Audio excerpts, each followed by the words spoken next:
नमस्कार, मैं हूं आलोक मेहता। एडिटर्स आई में आपका स्वागत है। हमारा अनुरोध है कि आप एडिटर्स आई देखें, लाइक करें, सब्सक्राइब करें, मित्रों को, ग्रुप्स को फॉरवर्ड करें और उनसे भी आग्रह करें कि वे भी सब्सक्राइब करें ताकि अधिकाधिक दर्शकों तक नियमित रूप से हमारी बात पहुंच सके। उनकी राय, आपकी राय कमेंट्स के रूप में भी हमको मिल सके। दिल्ली में आतंकी हमले ने कई नए नए अध्याय खोल दिए हैं और ये चिंता का विषय इसलिए है, इस पर चर्चा तो सारे देश में चल रही है, लेकिन दो बड़े मुद्दे हैं। महिलाओं को जैश-ए-मोहम्मद या इस तरह के जो आतंकी गुट हैं, उसके लिए महिलाओं को तैयार करने का काम एक डॉक्टर शाहीन सईद, जो उनको गिरफ्तार तो कर लिया गया है, लेकिन जिस तरह से रहस्य सामने आ रहे हैं, शिक्षा के क्षेत्र में, माने मेडिकल की चाहे शिक्षा हो, वैसे तो वहाँ इंजीनियरिंग कॉलेज भी है इस विश्वविद्यालय में, लेकिन जिस तरह से ये भंडाफोड़ सामने आया है इस घटना के बाद, ये सही है कि आतंकी में जिस तरह का एकदम जैसे तहलका मचना पूरे देश में, उसका जो जाल फैला हुआ है, उससे चिंता तो है ही। उसकी जांच एजेंसियां और आगे बहुत लंबी जांच चलने वाली है और जैसा प्रधानमंत्री नरेंद्र मोदी और गृहमंत्री अमित शाह ने कहा है कि किसी को बख्शा नहीं जाएगा, कहीं भी किसी भी हो, देश में हो विदेश में, मतलब पाकिस्तान से भी इसके तार जो जुड़े हुए सामने आ रहे हैं। अब निर्भर करेगा कि उसको पूरी तरह से उसके ऐसे दस्तावेज मिले, प्रमाण मिले, जिसको मैं कह सकता हूं, जिससे कि लगे कि, वरना पाकिस्तान को तो चेतावनी दी हुई है कि यदि ऐसा होगा तो सिंदूर 2 होना तैयार है। सिंदूर ऑपरेशन अभी खत्म नहीं हुआ, 2 क्या 1 भी नहीं, क्योंकि ऑपरेशन जब चल ही रहा है तो सिंदूर ऑपरेशन तो एक ही है, लेकिन जब वो कंटिन्यू रह सकता है तो, लेकिन देश में जो है उसमें महिलाओं का उनको प्रशिक्षित करना बंदूकों से, बारूद से, ये काम की तैयारी चल रही थी और ये पहला अवसर है, शायद मैं तो मानता हूं कि दुनिया में, जहां डॉक्टरों का एक बड़ा नेटवर्क, महिला तो है ही, डॉक्टर 5-7 अभी तक जितने आए हैं, उसके बाद और भी पूछताछ चल रही है। 25 आज भी फरीदाबाद विश्वविद्यालय में, जहां पर ये पूरा अड्डा जिसको कह सकते हैं बन गया, जिसकी शंका Jammu Kashmir police, Haryana police, Delhi police जिससे बेचैन है कि कैसे ऐसा है कि जिसके तार, चाहे वो शाहीन हो, चाहे दूसरे जो आतंकी हैं जिनको हिरासत में लिया गया है, गिरफ्तारी की गई है, पूछताछ जारी है, तो इसलिए उसके विस्तृत ब्यूरो में नहीं जाऊंगा। मैं चूंकि एक अध्ययन की दृष्टि से और हमारे दर्शकों के लिए जो दूसरों से हटकर के बातें कही जाए, देखिए लिट्टे जो श्रीलंका का एक गुट रहा, जो अब लगभग अब तो कोई स्थिति वैसी है ही नहीं, लेकिन तमिलों के संगठन के लिए जो काम करते थे उसमें भी कई महिलाएं थी। राजीव गांधी की हत्या तो लिट्टे के ही जिसको कह सकते हैं कि आत्मघाती उस महिला ने किया था। ऐसे ही यहां भी आत्मघाती जो किया गया वो डॉक्टर, ये मैंने इसलिए कहा नाम पर भी मत जाइए, ये जाइए कि क्या धर्म के नाम पर ऐसा जहर, इमाम हो, मौलवी हो, जो लोग हैं, क्या वो ऐसी शिक्षा देते हैं? और इस विश्वविद्यालय के बारे में तो जो एक ट्रस्ट के नाम पर है, उसपे तो ये कहा जाता है कि साहब आप 3,750 रुपया दीजिए, जो देगा मस्जिद के लिए दान करेगा उसको सीधे जन्नत मिलेगी। उनकी वेबसाइट पे लिखा हुआ है। तो अब वो ठीक है, ट्रस्ट है, इसलिए आप ये नहीं कहेंगे विश्वविद्यालय का, जो विश्वविद्यालय को तो सरकार की मान्यता है, वहां तो नेता भी जाते रहे हैं, बताया जाता है राज्यपाल जाते रहे, तो शिक्षा का काम हो, अल्पसंख्यकों के लिए एक विश्वविद्यालय काम करे और उसमें, इसीलिए उसमें कश्मीर के बड़ी संख्या में भर्ती होती है। जैसे होता है आरक्षण, उन लोगों को महत्व मिलेगा, तो यूपी का, बिहार का, तो मुस्लिम जो, उनको प्राथमिकता मिलती रही एडमिशन में, और इसलिए वो भी चलिए ठीक है, चूंकि उनको उस क्षेत्र में, हरियाणा में भी पूरा ऐसा मावलित इलाका है जहां पर है, तो हम ये नहीं, देश में यदि जो कानून संविधान के आधार पर जिनको छूट मिले, अलीगढ़ यूनिवर्सिटी है, दिल्ली में भी विश्वविद्यालय है, लेकिन क्या इस तरह के विश्वविद्यालयों में आरक्षण होना अलग बात है। पहली बार ऐसा हुआ है कि महिला पहले समय से काम कर रही है, वर्षों से, और उसके तार, यही तो बताया जाता है कि उनके तार के कुछ सूत्र मिले हैं, जो पाकिस्तान में जो जैश-ए-मोहम्मद और आतंकवादी संगठन है, वो लोग भी इनके संपर्क में रहे, और जो आतंकी ये पूरा, जिसे कह सकते हैं, चाहे वो अलग अलग ऑपरेट हो रहा हो, लेकिन उसका टर्की जाने की भी उनकी सूचना मिली है। जानते हैं, पिछले भी जब पाकिस्तान के साथ हमारा अभी डरा हुआ आतंकी, जब उनके बाद सिंदूर ऑपरेशन किया गया, तो टर्की उनका साथ दे रहा था पाकिस्तान का, और वहां उसने, इसीलिए कराची को बचाने के लिए टर्की ने अपने जहाज भेज दिए थे। चीन और टर्की, अमेरिका तो लुका छुपी का खेल करता है, कभी कहता है मैं शांति कराऊंगा, मैं कभी कहता मैं युद्ध करो, मैं हथियार दूंगा, इसलिए हम उस पर भी बात नहीं करते। जो सबसे अधिक, बल्कि सबसे सुखद बात यही है कि जो खाड़ी के देश है, संयुक्त अरब अमीरात है, ईरान है, यहाँ तक कि अफगानिस्तान में तालिबान भी चूंकि पाकिस्तान के आतंकवाद से प्रभावित होता रहता है, या बलूचिस्तान जो पाकिस्तान का हिस्सा है, वहां पर भी मुस्लिम लाखों की संख्या में पाकिस्तान की तानाशाही से तबाह है। लेकिन इनके तार उन आतंकवादी, देखिए पाकिस्तान ने भी एक तालिबान तैयार कर लिया था। ये बात लोग भूल जाते हैं कि तालिबान केवल अफगानिस्तान में नहीं है। अफगानिस्तान के तालिबान के मुकाबले के लिए पाकिस्तान ने भी इसलिए बना लिया कि ताकि वो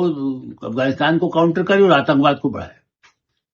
9/11 जो हुआ न्यूयॉर्क में, उसके लिए जिम्मेदार कौन था? उसके जिम्मेदार उसको बाद में वहीं पर जाकर के उसको मारा गया। आप ये देखिए, यही एक सबसे बड़ी बात है कि हम इस देश में क्या वैसे आतंकवादियों को, अमेरिका में गलती की, उन्होंने कभी भारत की बात नहीं मानी, लेकिन 2001 के बाद उन्हें समझ में आ गया। और इस संदर्भ में एक बात का और मैं ध्यान दिलाना चाहता हूं, क्योंकि अलकायदा की यह योजना थी, जो अमेरिका की सबसे बड़े 104-106 मंजिला इमारत को वर्ल्ड सिटी से जो केंद्र है, उसको वर्ल्ड ट्रेड सेंटर पर उन्होंने हमला किया, और उस दृष्टि से उस आतंकी ने कितने 3000 से अधिक लोग मारे गए थे। वो 9/11 के नाम से 2001 की घटना है। 9 सितंबर 2000, अभी देखिए 11,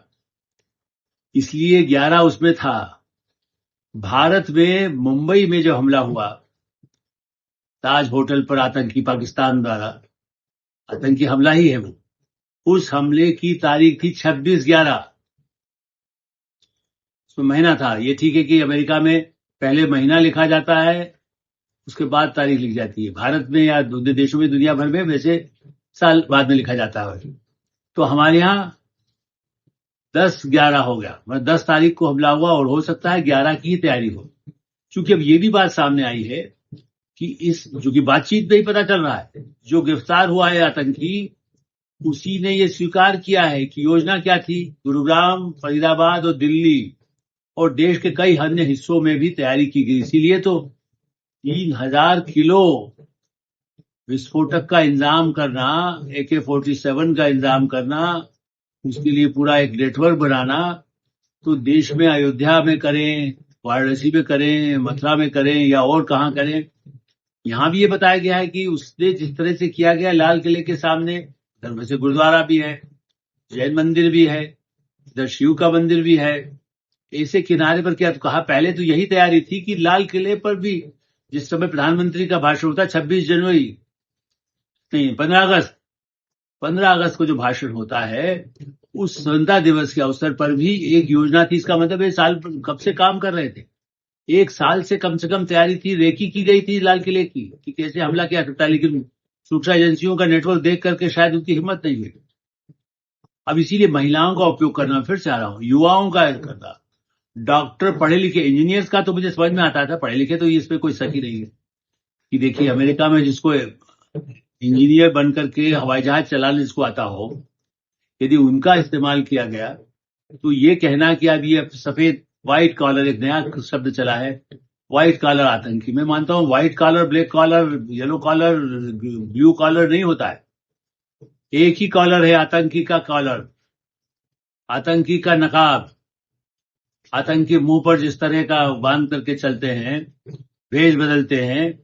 और ऐसे ही इसमें भी ये अपना कहने को प्रदूषण से बचने के लिए आतंकी काम कर रहा था। लेकिन जब वो फरीदाबाद से दिल्ली तक आया तो उसने अपने आप को मास्क लगा रखा था, जैसे प्रदूषण से बच रहा हो। दिल्ली के चक्कर पूरे आधे दिन, वो पूरे दिन घूमता रहा, 30 बजे तक आकर के लाल किले। लेकिन उससे गंभीर विषय यही है कि विश्वविद्यालय का उपयोग, क्योंकि देश के कई ऐसे विश्वविद्यालय, जो विश्वविद्यालय का नाम फरीदाबाद में है, उसके जो चेयरमैन हैं, उनका कलेक्शन तो महू, मध्य प्रदेश, उज्जैन, इंदौर से है। वहां पर उनकी चिटफंड कंपनी, मूलतः निवासी वो महू के रहे हैं। और ऐसा नहीं है इंदौर में, उज्जैन में, या आप कहें कि अजमेर में, या जयपुर में, अहमदाबाद में, लखनऊ में, मुजफ्फरनगर अकेले नहीं, देश भर में, तमिलनाडु में भी है, केरल में भी है, महाराष्ट्र में तो है ही। तो इस दृष्टि से एक नेटवर्क धर्म के नाम पर बनाना, उनमें उनका इस्तेमाल करना, और इसीलिए मैं तो अभी भी इसके साथ ये भी जोड़ूंगा कि कहीं कहीं ड्रग्स, ये जो केमिकल्स हैं, इससे भी एक तो धर्म और दूसरा ड्रग्स। आप चूंकि अंदाजा लगाइए, भारत में कुछ ऐसे क्षेत्र हैं जहां पर अफीम पैदा होती है, जैसे अफगानिस्तान में होती है, उसमें मध्य प्रदेश का मंदसौर इलाका भी है, कुछ उत्तराखंड इस इलाके का भी है। कुछ ही जगह है जहां पर अफीम की पैदावार सरकार की कंट्रोल में होती है। वैसे सरकार को जानकारी रहती है हो रहा, लेकिन उसमें स्मगलिंग होने का तो रहता है, होता रहा है, पुलिस अधिकारी मिले रहते हैं। यहाँ भी जम्मू कश्मीर के बारे में यही है कि यदि सूचनाएं नहीं मिलती, यदि जम्मू कश्मीर में काफी क्लीन जो किया गया राष्ट्रपति शासन के दौरान और राज्यपाल शासन के दौरान, और केंद्र सरकार की सुरक्षा एजेंसियां, अजीत डोवाल जो सुरक्षा सलाहकार हैं, उन्होंने जिस तरह से जम्मू कश्मीर में सफाई की ठीक से जो हो, तभी तो 6-7 महीने पहले ही मालूम हुआ कि हाँ, ये आदमी जैश ए मोहम्मद का पोस्टर लगा रहा था। उसके तार बाद में खोज की सहारनपुर में मिला, उसके संपर्क सूत्र सहारनपुर से फरीदाबाद का मिला, फरीदाबाद से लखनऊ का मिला। गुजरात में अलग एक नेटवर्क है जो इनसे कनेक्टेड है या नहीं है, लेकिन वो भी अपना यही काम कर रहा था, जहर तैयार करने का। लाइसिन जो है एक ऐसा पदार्थ है जो मिला दिया जाता है, जिसकी चर्चा मैंने कल भी की थी, कि वो कहीं हमारे एक जो बड़े विशेषज्ञ है, या कहीं आईबी के पहले डिप्टी चीफ रहे हैं, नंबर 2 यशोवर्धन आजाद, उन्होंने तो कहा कि भाई प्रसाद की तरह बांट देते हो, कितने बड़े पैमाने पर हो सकता है, जो कई जगह होता है, हजारों लोग आते हैं। मैं तो कह रहा हूँ प्रसाद तो बहुत छोटी चीज है कि एक धार्मिक स्थान पर करें, लेकिन यदि पानी में, जहां से वाटर वर्क्स पे पानी आता है, किसी शहरों में एक साथ यदि डाल दिया जाता तो कितने लाखों लोग एक साथ मर सकते थे। ऐसा नेटवर्क बना करके रखा केमिकल। तो एक नई टेक्नोलॉजी जो बारूद का काम करे, जो विस्फोटक का काम करे, जो हत्याओं का काम करे, उन लोगों के हाथ में दिया है जिनका काम जान बचाना है, ताकि शंका ही रहो। तुम कहते हैं ना, साधु के भेष में शैतान आया, रावण आया। यहां स्टेथोस्कोप लगाए हुए, थर्मामीटर लगाए हुए डॉक्टर, वो इसलिए नहीं है कि आपको जान से बचाना है, वो इसलिए बन रहे हैं कि वो इस रूप में रहें और लोग भरोसा करें, ताकि फिर वो जान ले सके। ऐसा नहीं है कि उन्होंने किसी एक धर्म के लोगों को, जो आतंकी हमला किया गया, उसमें कई मुस्लिम भाई थे बहुत, तो इलाका भी जामा मस्जिद से लगा हुआ है। वो ये तो अभी भी कहा जा रहा है कि पूरा इंतजाम उसका ठीक से नहीं था, या उसकी तैयारी ठीक से नहीं थी, वरना उसमें अभी जो 20-25 लोगों का उसमें घायल हुए, 10-12 मर गए, उससे कई गुना ज्यादा हो सकता था। तो क्या जामा मस्जिद में रहने वाले लोग उससे नहीं मारे जा सकते थे? इस दृष्टि से मुझे लगता है कि ये बहुत गंभीर लंबी प्रक्रिया चलने वाली है। उसमें राष्ट्रीय अंतर्राष्ट्रीय स्तर पर एजेंसियों का सहयोग लेना होगा, और उनको भी आतंकवाद से, चूंकि वही प्रभावित ब्रिटेन में होता है, वही प्रभावित अमेरिका में होता है, वही प्रभावित कनाडा में होता है, वही प्रभावित ऑस्ट्रेलिया में होता है, और मैं तो ये कहूंगा कि यही नहीं होता, उन देशों में भी जो खाड़ी के देश है, उनमें भी इस तरह से जो कुछ हो रहा है इजराइल में, गाजा में, वो भी तो आतंकी की तरह से यदि काम करेंगे तो उसका नुकसान भुगतना पड़ रहा है पूरे क्षेत्र को ही। इस दृष्टि से ये गंभीर एक मोड़ आया है जब महिलाओं का और शिक्षित डॉक्टरों का इस्तेमाल किया गया है। ये बहुत दूर तक जाएगा, और इसलिए प्रधानमंत्री नरेंद्र मोदी का ये कहना बिल्कुल ठीक है कि इसकी जड़ तक जाकर के, जहां पर हो, आतंकियों को खोज करके कठोर से कठोर दंड। और इसलिए कई जगह समूहों ने, बड़े बड़े कई पार्टियों के लोगों ने भी, यहां तक कि मुस्लिम नेताओं ने भी कहा है कि ऐसे जो लोग पकड़े जाते हैं उनको अधिक से अधिक कठोर से कठोर दंड, सजा न्यायालय से मिलना चाहिए। हमारे यहाँ न्यायालय है, हम फांसी उसके बिना अपने आप नहीं दी जाती है, लेकिन हाँ, गिरफ्तारी हो, पूछताछ हो, उनके सबूत उनके साथ जुटाए जाए, और महिलाओं को, युवाओं को इस भयावह, जैसे कह सकते हैं कि आतंकी प्रयास से रोके जाने के लिए भी